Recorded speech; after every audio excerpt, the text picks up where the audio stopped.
جب دنیا سو رہی ہوتی ہے تب بھی کہیں نہ کہیں توپوں کی گرج سنائی دیتی ہے. جب بچے اسکول جا رہے ہوتے ہیں تب کسی اور ملک میں وہی بچے ملبے کے ڈھیر سے اپنی ماں کی لاش نکالنے کی، اور جب ہم امن کا لفظ لکھتے ہیں تو کہیں نہ کہیں جنگ اسے خون سے مٹا رہی ہوتی ہے. دوستو، آج کی ڈاکومنٹری جنگ ایک خونی حقیقت آپ کو لے کر چلیں گے ایک ایسے سفر پر جو تاریخ کے اندھیروں، سیاست کی سازشوں اور انسان کی خود غرضی سے بھرا ہوا ہے. جنگ کیا ہے؟ جنگ صرف بندوقیں، ٹینک اور بارود کا نام نہیں. جنگ نفرت کی وہ چنگاری ہے جو قوموں کو بسم کر دیتی ہے. جنگ ایک ایسی آگ ہے جو زمین کو راکھ، انسان کو خاک اور تہذیب کو ماضی میں بنا دیتی ہے. اگر سادہ لفظوں میں کہا جائے تو جنگ ایک منظم ریاستی یا غیر ریاستی ٹکراؤ ہوتا ہے جس میں فوج، عام عوام، سیاستدان اور معصوم زندگیاں سب شامل ہو جاتی ہے. جنگ کی تاریخ انسانی تاریخ جتنی پرانی ہے، جنگ کی تاریخ بھی اتنی ہی پرانی ہے. پہلے نیزہ شاید شکار کے لیے بنایا گیا ہو، لیکن جلدی وہ دوسرے انسان کے سینے میں اتارا. انسان نے پتھر سے تلوار بنائے، تلوار سے بندوق،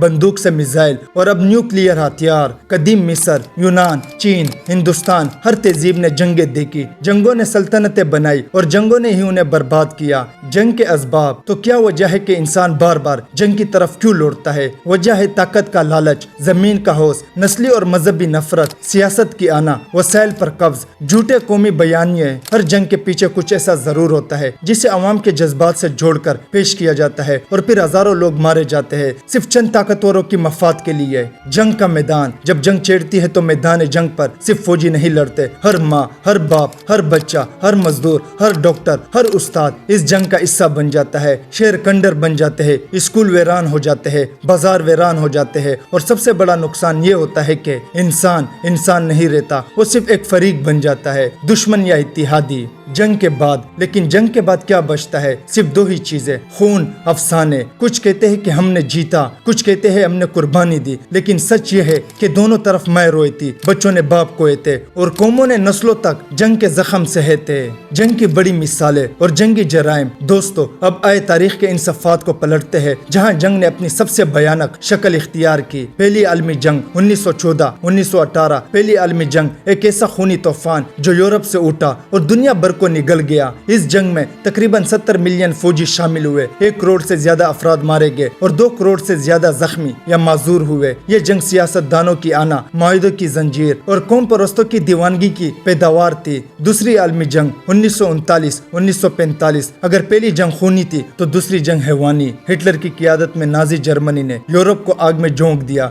جاپان نے ایشیا میں ظلم کی داستانیں رقم کی اور آخر کار امریکہ نے ہیروشیما اور ناگاساکی پر ایٹم بم گرا کر دنیا کو قیامت کا منظر دکھایا. 6 کروڑ سے زیادہ انسان مارے گئے، لاکھوں یہودی گیس چیمبر میں زندہ جلا دیے گئے، شہر، تہذیبیں اور انسانیت تباہ ہو گئی. جنگی جرائم. جنگ میں سب کچھ جائز نہیں ہوتا، لیکن طاقتوروں کے نزدیک سب کچھ جائز ہوتا ہے. جنگی جرائم میں شامل ہے عام شہریوں کا قتل، خواتین کی عصمت دری، بچوں کو فوجی بنانا، قیدیوں پر تشدد، مذہبی اور نسلی صفائی. ہیروشیما پر ایٹم بم، ویتنام میں کیمیکل بم، بوسنیا میں نسل کشی، افغانستان میں ڈرون حملے، سب طاقتوروں کی ضرورت بن کر پیش کیے گئے، لیکن یہ سب جرائم تھے. جنگ کے بعد بننے والے جھوٹے افسانے. جنگ ختم ہو جاتی ہے لیکن اس کے ساتھ ہی ایک نیا ہتھیار ایکٹیو ہوتا ہے: جھوٹا بیانیہ. مثال: ہم تو امن کے لیے لڑے، ہم نے صرف دفاع کیا، دشمن غیر انسانی تھا، ہم فاتح ہیں، قربانیوں نے ہمیں عظمت دی. اصل میں یہ جنگ کے بعد افسانے ہوتے ہیں جن سے قومیں اپنی زخموں کو چھپاتی ہے اور مستقبل کی جنگوں کو جواز دیتی ہے.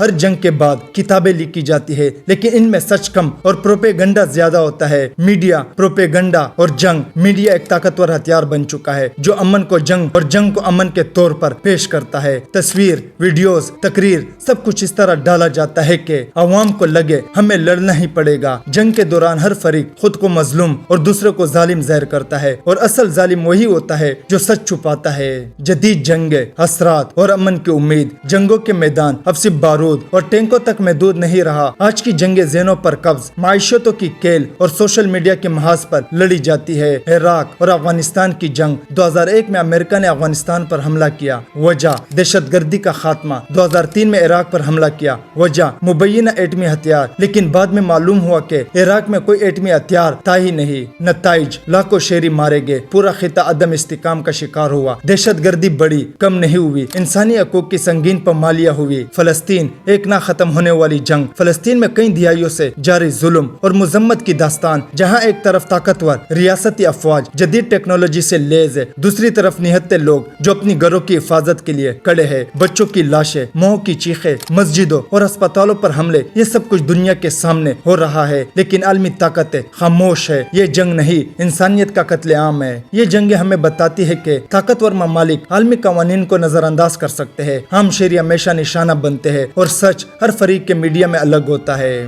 جنگ اور نفسیاتی تباہی، جنگ کے زخم صرف جسم پر نہیں ذہن پر بھی ہوتے ہیں۔ بچے زندگی بھر خوف میں جیتے ہیں، عورتیں اجتماعی زیادتی کا شکار ہوتی ہے، نسل ذہنی مریض بن جاتی ہے۔ یہ وہ جنگ ہے جو نظر نہیں آتی لیکن سب سے خطرناک ہوتی ہے۔ جنگی معیشت، خون سے کمائی۔ کیا آپ جانتے ہیں کہ دنیا کی سب سے بڑی کمپنیاں ہتھیار بناتی ہے؟ جنگ ان کے لیے مارکیٹ ہوتی ہے۔ ہر میزائل، ہر ٹینک، ہر گولی ایک کمپنی کے لیے پروفٹ ہوتی ہے۔ جنگی معیشت کا مطلب ہے جتنا زیادہ خوف اتنی زیادہ کمائی، جتنا زیادہ عدم استحکام اتنا زیادہ اسلحہ، اور جتنا زیادہ قتل عام اتنا زیادہ کاروبار۔ یہی وجہ ہے کہ کئی بار جنگیں روکی نہیں جاتی بلکہ بڑھائی جاتی ہے۔ امن کی تلاش۔ پھر سوال یہ ہے، کیا جنگوں کا خاتمہ ممکن ہے؟ جی ہاں، اگر ہم سچ کو سچ سمجھنے لگے، اگر ہم پروپیگنڈے سے آزاد ہو جائے، اگر ہم سیاست دانوں کے نعروں پر نہیں انسانیت کی آواز پر یقین کرے، اگر ہم یہ سمجھ لے کہ دشمن کا بچہ بھی ماں کی گود میں اتنا ہی معصوم ہوتا ہے جتنا ہمارا، تو شاید جنگ کا انجام امن ہو سکتا ہے۔ ایک سوال، ایک پیغام، ہم نے تاریخ سے کیا سیکھا ہے یا ہم نے کچھ سیکھا ہی نہیں؟ جنگیں بدل گئی، ہتھیار بدل گئے، دشمن بدل گئے، لیکن خون ہمیشہ سرخ رہا اور آنسو ہمیشہ نمکین۔ کیا ہم وہ نسل بن سکتے ہیں